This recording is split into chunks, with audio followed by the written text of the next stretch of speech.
Hey, David. Always good to talk to you. I think this is our sixth time doing this annual tradition. Somehow we just keep doing it. How are you?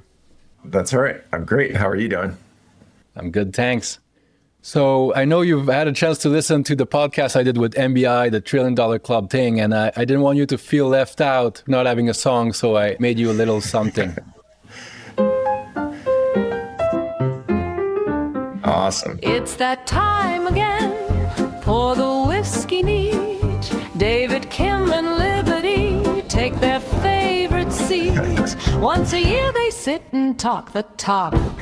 It's that time again. Pour the whiskey neat. David, Kim, and Liberty take their favorite seat. Once a year they sit and talk the talk.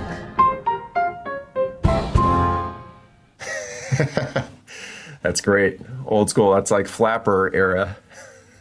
Yeah, very, very different vibe. So this year we're using your annual letter as the agenda. I think it's a very unusually candid look at what's going on behind the curtain at Scuttleblurb. So let's kind of use that as a foundation. I'll link it in the show notes. People can read it, follow along, have that as context.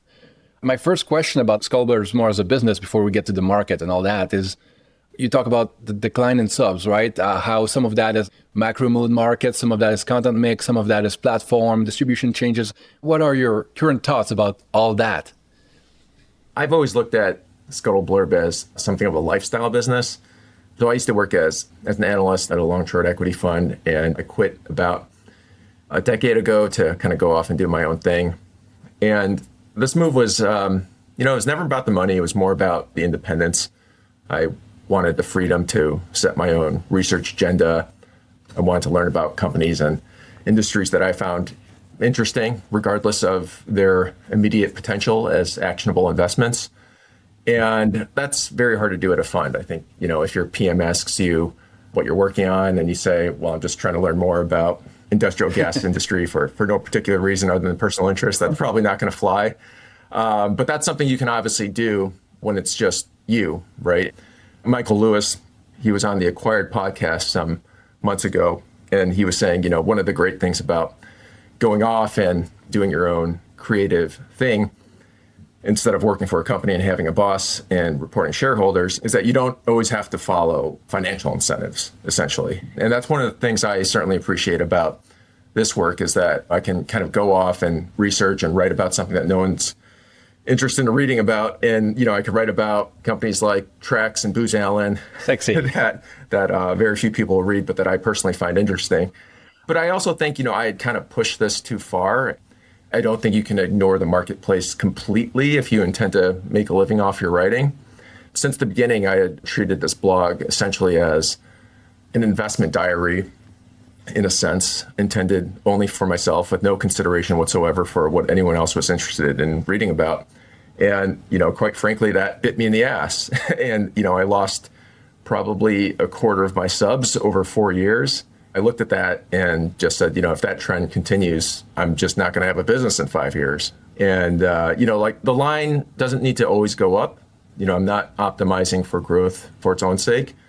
This doesn't have to be $1 million enterprise or anything like that. But there is sort of a threshold amount of income that I need to bring in order to sustain a comfortable life, not a luxurious life, but a comfortable life for a family of 5 in Portland. So I put in place some changes last year to try to turn things around. And as for why things had kind of soured as far as sub count goes, I can only speculate. I think maybe, Twitter suppressing links to other sites, that certainly doesn't help. But I also suspect the issue goes a lot deeper than that. When I started this blog in, around 2017, there just weren't too many people focused on long-form investment write-ups on quality compounders. But since then, there's just been, an explosion of paid investment newsletters dedicated specifically to those exact kinds of companies. So there's just a lot more competition for attention today in this particular domain than there was back then. And it also maybe kind of feels like attention spans have gotten shorter. I mean, the idea that someone's going to kind of sit down for a solid 30 minutes and read a 7,000 to 10,000 word post on a company that isn't being hyped on Twitter or isn't making front page news, that just feels like very quaint these days. I mean, I don't know. It feels to me like people just seem more drawn to like short topical posts. This may not even be about attention span per se. It could just also be a function of the fact that like there's just so much more good content out there to choose from that you can find the exact right kind of content that's tailored to your personal preferences to fill like every 5-minute increment of attention, if that makes sense. So yeah, I think there's just kind of a supply issue when it comes to what I do. As a generalist, do you, like everybody else, I guess, these days, do you feel pulled towards tech and AI because it's the current thing that's swallowing everything else, right? It seems everything is about that these days. Yeah. How strong is the pull there? How strong is the tractor beam from the Death Star? Oh yeah, I mean, look, it hasn't caused me to divert my research efforts towards at all. I think I've stayed pretty true as far as just pursuing what interests me, but there's no question that AI and tech is kind of the current thing right now. And the appetite for tech and AI content is as insatiable as the appetite for GPUs. It's just, it is the current thing. In the letter, you say that people don't just pay for ideas, they pay to be informed socially. Yeah. That's one of these like revealed preferences versus like, have you changed anything because of that? Or is this something that you're trying to avoid falling into? Yeah, I mean, I have made some change. I guess what I laid out in the business update is there are kind of like 3, I think, important tactical things that are important to paid newsletter success that I think I had maybe minimized in the past. The first thing is just frequency, right? You often hear people say quality over quantity, and it's just not true. Yeah. I think the revealed preference here is that quantity is very important. And I think people do associate high frequency with value. And I sometimes joke that I could take the same write-up and break it up into 2 pieces and publish each piece a few days apart. And people would subconsciously feel like they're getting more value from that. And I also think frequency, it promotes habitual readership. It gives you more chances at conversion. So I think frequency is very important. I think the second thing is this idea of thematic consistency. And what I mean by that is, it's basically, I think people's investment interests, they tend to cluster by industry or by style. So people who are into tech typically don't care about industrials or commodities, for example. So if you hop around from one industry to the next, like I do, or, like sometimes you're talking about compounders and other times you're talking about turnarounds, you're not providing that consistent value to any given reader. And so what happens, and what I've observed, is that a lot of subscribers will pay for a month's subscription to read one thing you've published that they're interested in, then they'll churn off immediately, and then they'll do this over and over again, right? And then, that third thing we talked about was just the current thing, right? We're a social species. We want to be part of the conversation that everyone else is having, right? Stratechery is kind of a good example of a newsletter that hits all 3 of these points. Yeah. Ben, he publishes several times a week. He writes exclusively about tech, so he's thematically consistent. And there's obviously no topic that's more of the current thing right now than tech and AI, right? And I don't know that you need to hit all 3 of these points. I think it helps if you're trying to push things to the max, but I think you need to have some combination of those 3. And if you don't have all 3, you need to compensate by excelling in one of the other 2. I think very few people want to read a deep dive about business just for the sake of doing so, right? I mean, I do, but almost nobody else does. I think for the most part, I think there needs to be a carrot, right? Whether that be in the form of like an actionable investment idea or, helping them know more about a company or industry that's related to something that they're already invested in. So anyway, yeah, like all of this got me thinking about, where am I falling short and about areas where I'm willing and unwilling to adapt.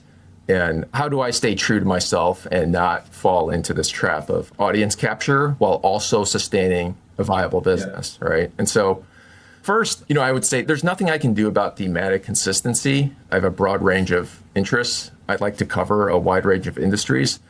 And that's just not something I'm willing to sacrifice. I mean, AI is kind of the hot thing today. It could be something else tomorrow. I mean, who knows with this stuff? Part of the reason I quit my job was so that I could pursue my own research interests. And if I sacrifice that, then it's kind of like, what was the point?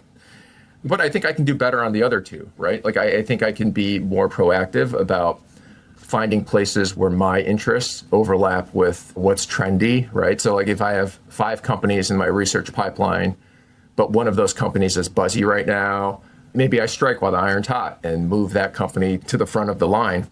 I was going to research that company anyway, so why not prioritize it? And so, yeah, so like a big change I made last year was I moved to higher frequency publishing cadence where I provide updates on stuff that I've covered in the past and try to just discuss things that are more, I guess, topical is the point. And so, yeah, because I know like one point of feedback I've gotten from subscribers is that they want more updates. So that's the other thing I'm trying to work on. I formally announced these changes last September. And yeah, it's made an enormous difference so far. So net subscribers good. Have been negative for like 16 consecutive months. And then almost as soon as I made the change to like higher frequency, my sub count began to grow again. So revenue from the Substack version of the blog, that's grown a lot faster than the WordPress version. So last year it was like 20% growth on the Substack platform versus, 6% on WordPress. But I've also noticed that like churn on the Substack is much, much higher than it is on WordPress. Maybe that's a function of the fact that Substack makes it super easy to subscribe. So like my WordPress site, it's a little kludgy. There's more friction in the sign-up process than there is on Substack. So maybe the sign-up hurdles filter out the less committed subs than on Substack, where it's more like easy come, easy go. I'm not sure. Yeah, I think leveraging the archive, right, with Scuttlebits, which are the shorter updates, great idea, because you've been doing this for so long. You have like hundreds of companies that you know enough about to more easily do an update than you were starting from zero. Yeah. The question I would have there is that, in theory, short updates, like 500 words, 1,000 words, as you mentioned that, but they end up being almost as long as the full updates, or not quite as long, but they still 3,000-4,000 words. How has that been working out? How's that been fitting in the existing workflow? Are you just working more than before now because you're still doing the longer updates? Or is it somehow that you were doing this work, but it just wasn't going up on the website, but you were still kind of doing it for yourself anyway, so it's not that much additional work? How's that been behind the scenes for you? Yeah, I mean, I think once you've done a deep dive on the company and kind of set that foundation, it's a lot easier to do updates going forward. And so I find that the update pieces, even though they do tend to get quite long, like they can be like 3,000 or 4,000 words, they don't feel as onerous to research and write up. But you're right, though. Like when I first started the Scuttlebits thing, I thought these would be kind of like, 500 words, 600-700 words max. But then I can't help myself. I just keep digging deeper and deeper, and these end up becoming almost like, full-length posts. And they run like 3,000 or 4,000 words, or sometimes longer than that. And so, yeah, it has required more work on my part. At the same time, like we have this awesome new tool through AI now. And so that provides some productivity gains as well. So that's kind of a partial offset to the added investment that I have to put into this. But yeah, so far it's working out well, I think, from a time management standpoint. Another big change has been the price change in November 24, but these things take a while to like work their way through with the annual renewals and all that.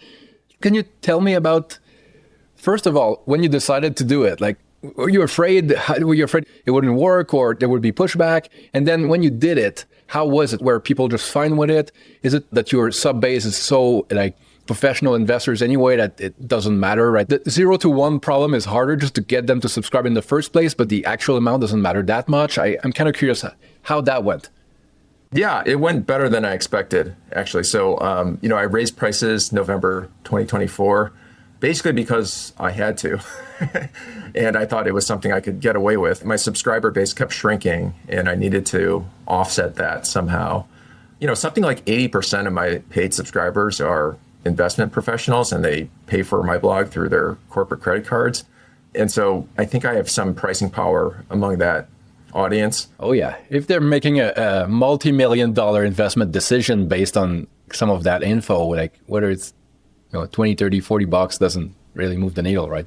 Yeah, exactly. I think it's pretty trivial. Even, I took the annual price from like $240 to $320. On a percentage basis, that's a pretty big increase, but on an absolute basis, I'm sure it's kind of peanuts for many of these subscribers. And so Nevertheless, I did expect a spike in churn, but actually there was no change there at all, which came as a welcome surprise. So the price increase was absorbed pretty well without incident.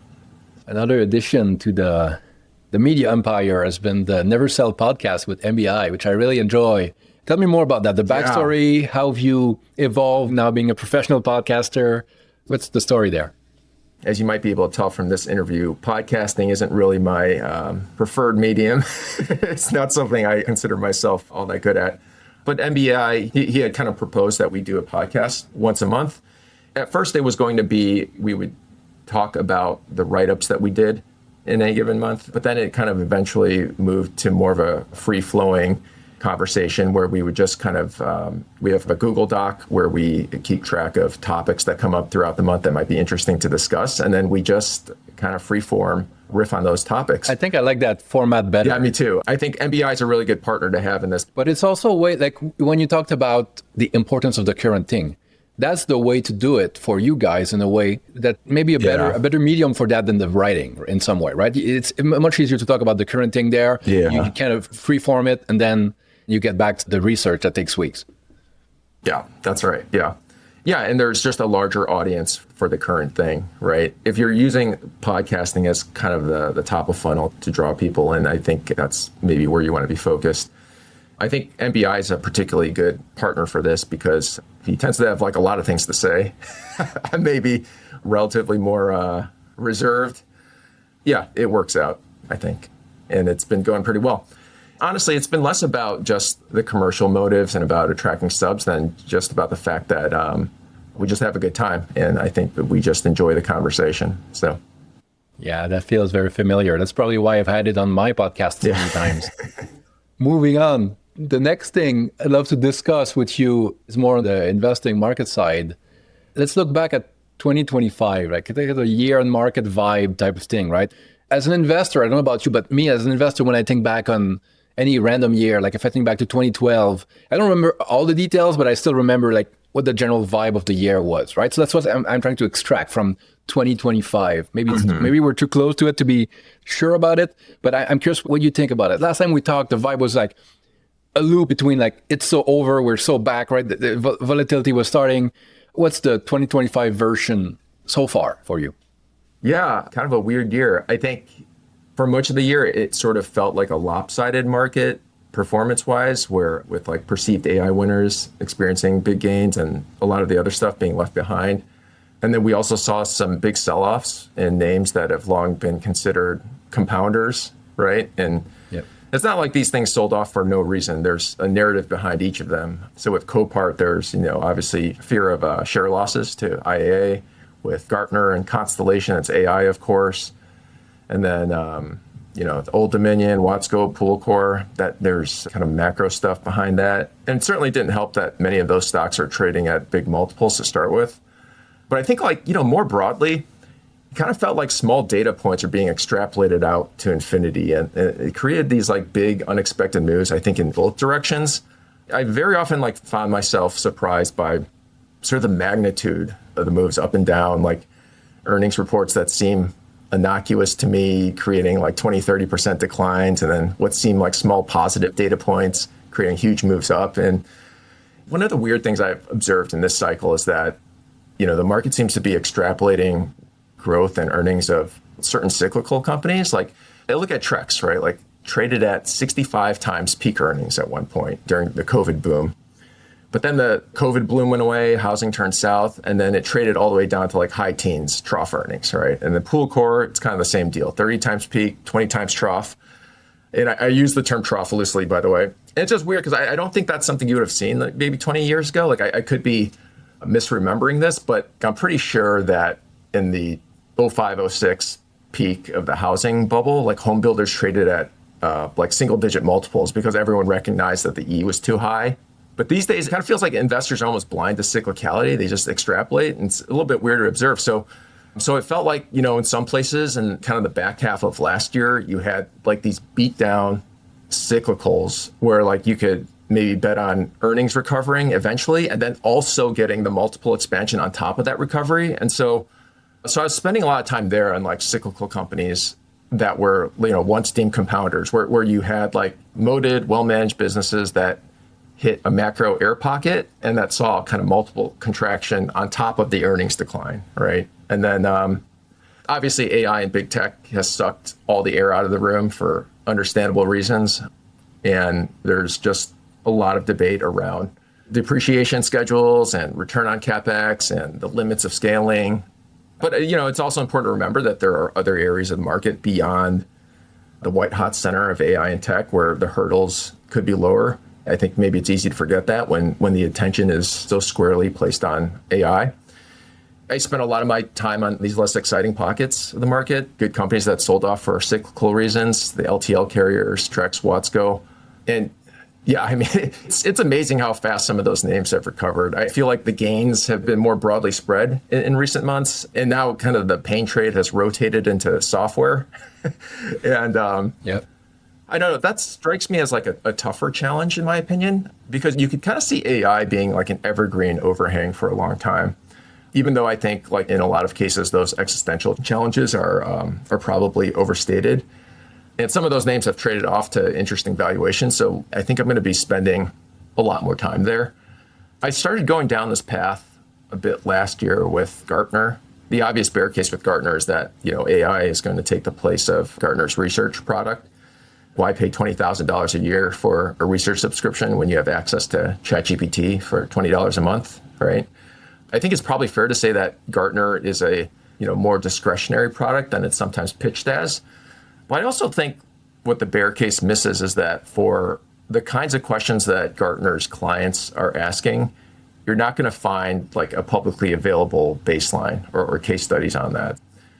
So something like, how should the head of IT at such and such global manufacturer evaluate zero trust security vendors in a legacy IT environment?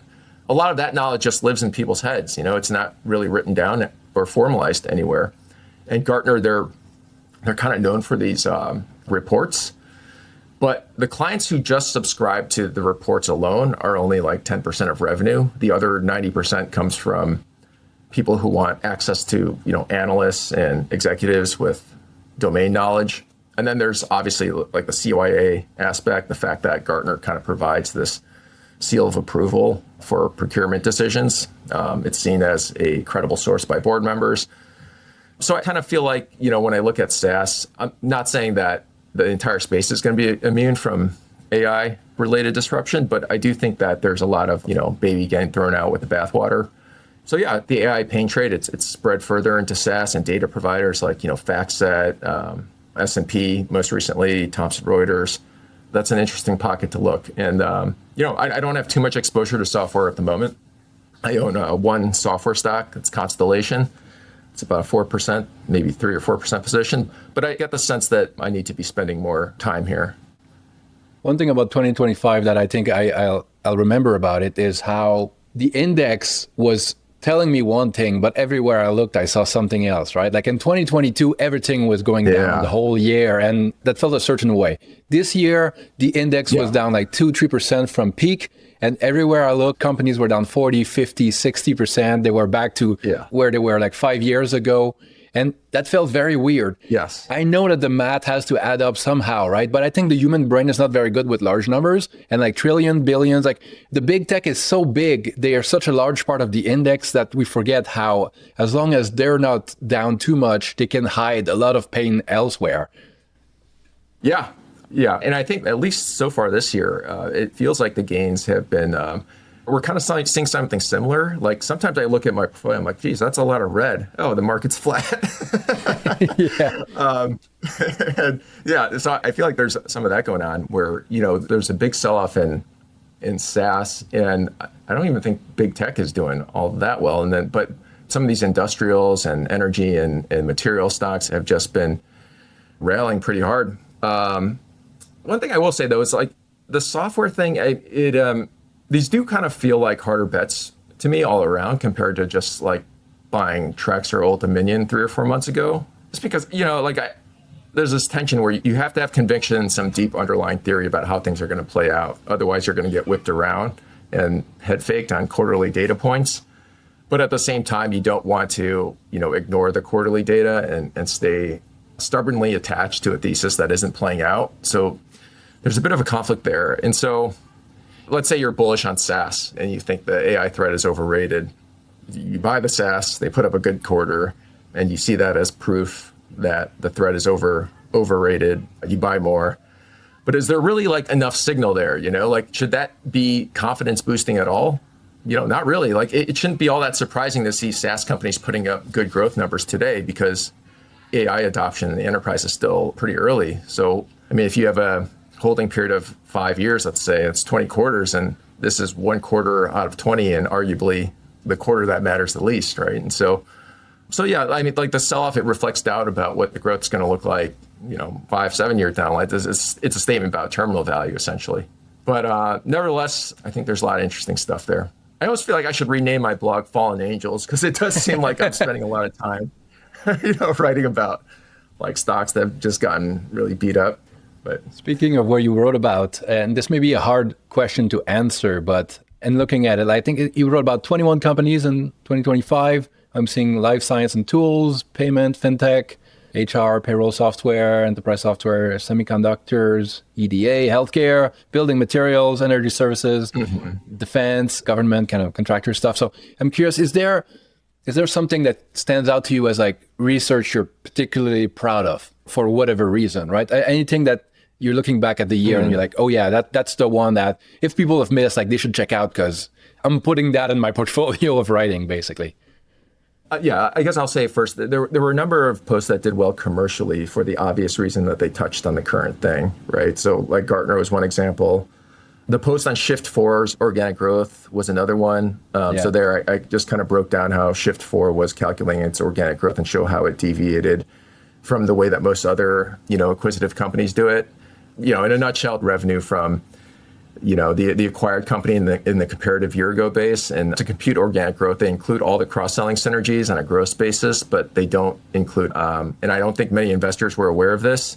And I've seen some sell-side reports that compare Shift4's organic growth to those of payment peers as though they were apples to apples, which they're definitely not. And so I got a big wave of new subscribers from that post.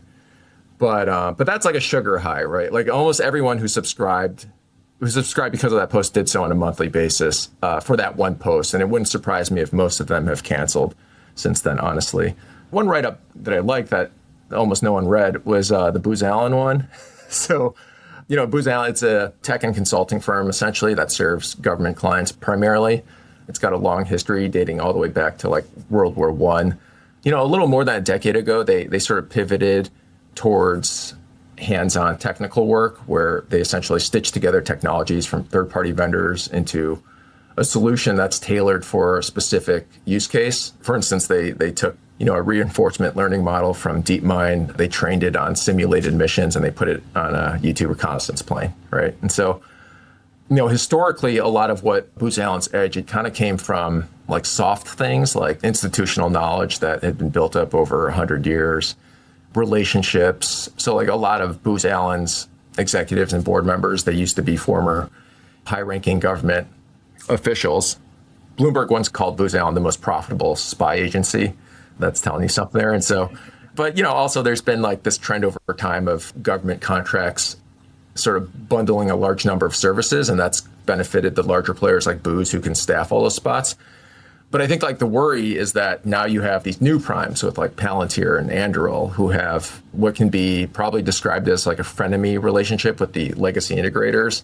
And I think that's, a valid worry in my opinion. I think Palantir, they partner with Booz and others, but they also talk a lot about disintermediating them by embedding a lot of the integration work that used to be handled by the integrators into the software itself. And so, yeah, I mean, in a very simple sense, what Palantir does is it pulls data from a lot of different places and it ties it together, and then it provides, software analytics on top of that, which is all stuff that like Booz Allen does, right? And now a lot of that's being embedded in the actual end product. And so one example of Palantir's growing influence is that they won like a 10-year agreement with the U.S. Army. And so this is a contract that rolls up like 75 separate contracts into like one gigantic one valued at like $10 billion.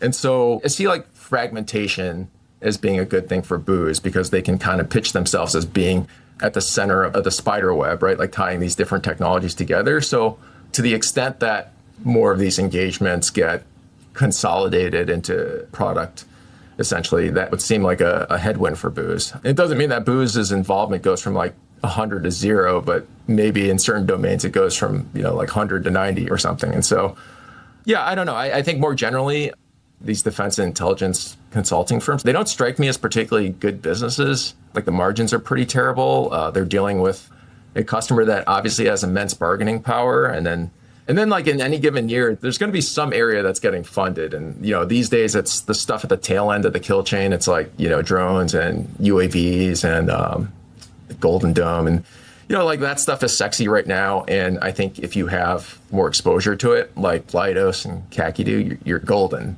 But then, who knows what the priorities of the next administration is going to be and the one after that. And so I don't know. At the end of the day, I put it in the too hard pile. I think booze once traded at 30 times earnings not too long ago, which was pretty silly relative to the quality of the business. I think it's at a more reasonable, low to mid-teens now. But I thought it was an interesting research project that I spent a lot of time on. No, that was a good write-up. I enjoyed it. Okay, good. Yeah. Well, that's one person who read it. Another thing that when I think about 25, and it's not the only year where this happened, was kind of the culmination of a trend was that competitive boundaries between various companies and sectors and industries have become more blurry, right? And we kind of saw it in big tech over time, where all the big tech players used to be in their own lanes. Amazon was over there and Google was doing its thing and Apple over there. And over time, they kind of started competing with each other a lot more. I think AI kind of was part of that, right? But now it feels like whole industries that used to be more separate are getting invaded by someone else, right? Like, so AI is going into, legal things and in government, and then it's probably going to go in manufacturing over time with robotics. Do you feel like this is making it harder to understand like competitive dynamics and moats and advantages when people who used to be on some island somewhere in their own industry, fighting among each others, now could be invaded by Anthropic or whatever? I do. I think, MBI and I have discussed this in quite some depth on our podcast. Yeah, it certainly complicates it used to be you can point to each of these players and they were on their own island, as you said, with Amazon dominating retail. They each had like this one big thing that they were the best at and that didn't have much competitive intrusions upon. And now everyone's kind of stepping into each other's territory. I think that said, it does feel like Meta and Google are particularly well positioned because I just see advertising as just the best risk-adjusted, most scalable use case for AI right now. Kind of a layer on top of the rest of the economy, right? They're kind of like taking a cut of all kinds of other activity. Yeah, exactly. And so, and these models, they sort of run on engagement and targeting and conversion. And it just seems like AI is just so well suited for that. And now they're kind of diving into the generative aspects as well, like creating the ads and just becoming like end-to-end platforms. And so they seem very well positioned. I think the way I kind of see this is when you look at sort of the different end use cases for AI, you can sort of rank them as far as just how compelling they are on a risk-adjusted basis. And I think like advertising is right there at the top. And then there's other kind of avenues as well, like these chatbots and SaaS and these other places that seem maybe a bit more speculative. One advantage that Meta has is that they can kind of turn the knobs behind the scenes, right? They don't need to convince anyone to purchase a subscription or anything like that. People just subconsciously get sucked into the feed. And I think that's one of the advantages that they've got. Speaking of AI tools, and that's something we talked about in the past, both in these talks and in DMs, I'm curious about your use of these tools in your process. You mentioned using AI as a tutor for, if you get in life science or something very complex, right? You can get a lot of, the 80-20 of it through that. Mm-hmm. But I'm curious, these days, what does it look like, your use of these tools? You used to talk about perplexity. I remember in the group DMs when O3 and deep research came out, it was kind of a freak out moment for everyone. It's like, are people even going to read newsletters anymore? Yeah. And that's kind of calmed down. But still, these things are evolving so fast that we shouldn't get used to anything. Anyway, I'm curious, what are you using these days? How do you differentiate between where it's useful and where it could be dangerous, where it could be like the wrong kind of shortcut to take? I use AI all the time, and I use ChatGPT, I use Claude, I use Perplexity. So I use it for research purposes, and I honestly think it's made my stuff better. I've found it incredibly helpful to get up to speed on various arcane things that I'm trying to understand. When people use AI to level up their work, I think that's terrific, and I'm all for that. My concern would be, using AI to take the easy way out, essentially, to save time rather than to create better stuff. Yeah. AI, it lets you get to like a state of knowledge faster, but I also think that there's sort of a knowledge illusion that kicks in as well, where it's easy to convince yourself that you understand something better than you do when an answer is given to you, compared to like if you had to struggle and work your way to the answer yourself. And if you had to, reconcile contradictions and deal with ambiguity. It's easy after you've seen the answer to think, oh, that was obvious, right? And then trick yourself into thinking that you could have come up with the answer on your own. I think AI de-skilling, I think it's something to take seriously. Others have talked about, the risk that, at the same time that the robots get smarter, we become dumber by relying on them excessively.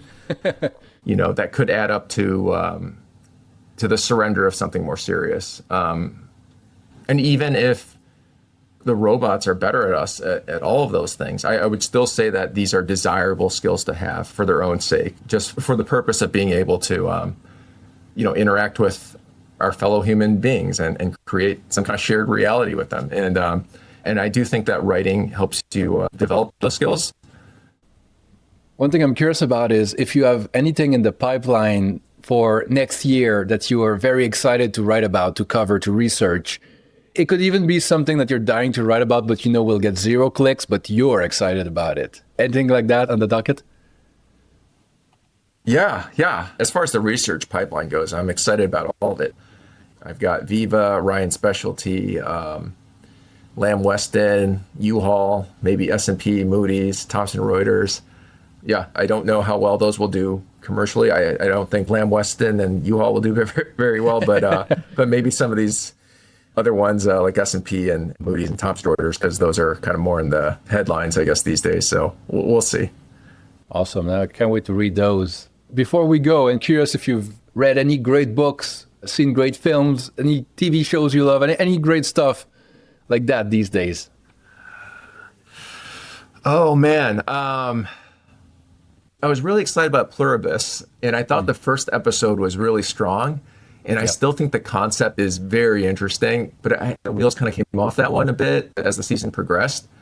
Part of the issue there was that, like with Breaking Bad, you got sort of the perspective of several different characters, right, as part of the story.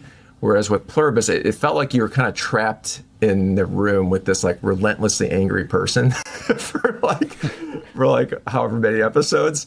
The concept itself is strong enough that it seems salvageable, and maybe season 2 will be better. Yeah, I'm feeling the same. I'm ambivalent about it. I think it's a great start, great premise, but I feel like it's just part of a story, so it's very hard to judge until we know more. I'm kind of reserving judgment on it, but I'm definitely going to watch season 2. Yeah, same. So I will put all of your links in the show notes. I encourage the listener to go check out your stuff, to subscribe. I put the link to all of our past annual interviews. There's a lot there. Anything that we didn't talk about, anything else you want to leave the listener with? No, I think we covered it. There's only one thing left to do. I'll play us out. Cool. It's that time again. Pour the whiskey neat. David, Kim, and Liberty take their favorite seat. Once a year they sit and talk the talk. It's that time again. Pour the whiskey neat. David, Kim, and Liberty take their favorite seat. Once a year they sit and talk the talk. Bye, everyone.